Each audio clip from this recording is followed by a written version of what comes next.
Enemy property. A link between Pervez Musharraf and Saif Ali Khan explained this week would be one of the worst for Bollywood star Saif Ali Khan. He experienced a setback in law when the Madhya Pradesh High Court declared his family's approximately Rs 15,000 crore assets in Bhopal as enemy property. The court overturned a 2000 order that had confirmed Saif and his family as the legal heirs to the vast royal property, which was earlier owned by the Nawabs of Bhopal. This case again puts the focus on the Enemy Property Act and the increasing role of the Government of India in auctioning and managing such properties. Saif is not alone.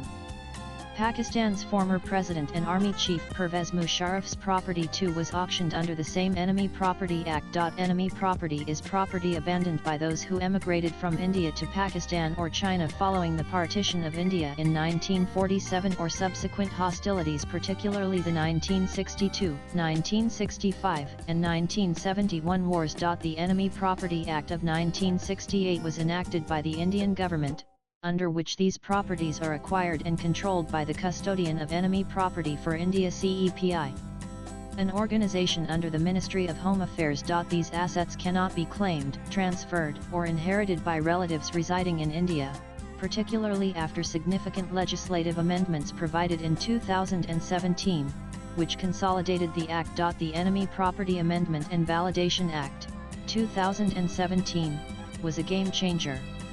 It introduced some significant changes. All the properties of the enemy are to perpetually vest with the custodian, irrespective of any court judgments or succession acts. Any sale or transfer of enemy property, even prior to the 2017 law, is null and void. Legal heirs, even Indian nationals, cannot inherit these properties. Courts are barred from adjudicating disputes regarding such properties. Saif Ali Khan is the nephew of Begum Sajida Sultan, the late Begum of Bhopal.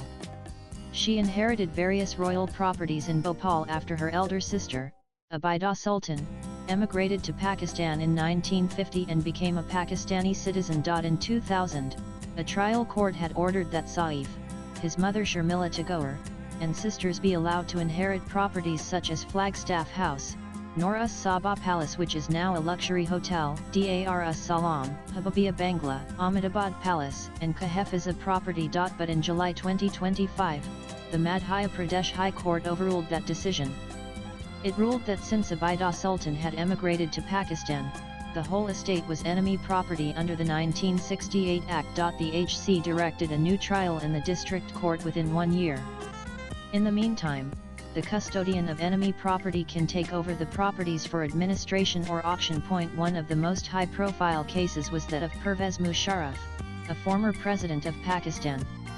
His family had property in Baghpat district, Uttar Pradesh. In September 2024, a 13 bigha approximately 2-hectare piece of agricultural land owned by the Musharraf family was auctioned by CEPI. The sale was legally enforceable under the Enemy Property Act. It was one of the first large-scale publicized auctions of an enemy property owned by a person of Musharraf's standing. There are more than 12,600 enemy properties in India, as per government records. There are approximately 12,485 from Pakistan and approximately 126 from China. The total value of such properties is estimated to be around Rs 1 lakh crore. These are land plots, residential houses, palaces, and business buildings.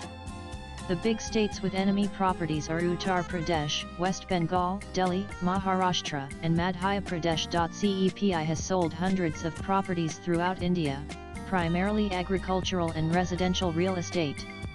Dozens of sales have taken place in Uttar Pradesh, Bengaluru, and Maharashtra. In Bengaluru alone, 24 properties were estimated to be worth over Rs 500 crore. Exact figures differ by region and year, but auctions remain a steady source of income for the government. One of the most famous cases is that of the Raja of Mahmudabad, whose father migrated to Pakistan in 1947. The family fought a decades-long legal battle to reclaim their property in Uttar Pradesh. In 2005, the Supreme Court ruled in favor of the Raja, allowing him to reclaim his assets. However, this judgment caused panic within the government, which feared more claims. As a result, the 2017 amendment to the Act was passed, effectively overruling the Supreme Court judgment and blocking future claims from Indian heirs. Swipe left for next video. The Government of India, led by the Ministry of Home Affairs, has all the major roles. It comprises maintaining the list of all enemy properties, seizing and taking possession of newly identified properties, auctioning, leasing, or managing properties through CEPI, using proceeds for government revenue or social development. The moment a property is declared enemy property, CEPI becomes its legal owner and can evict occupants or auction it. Latest blogs.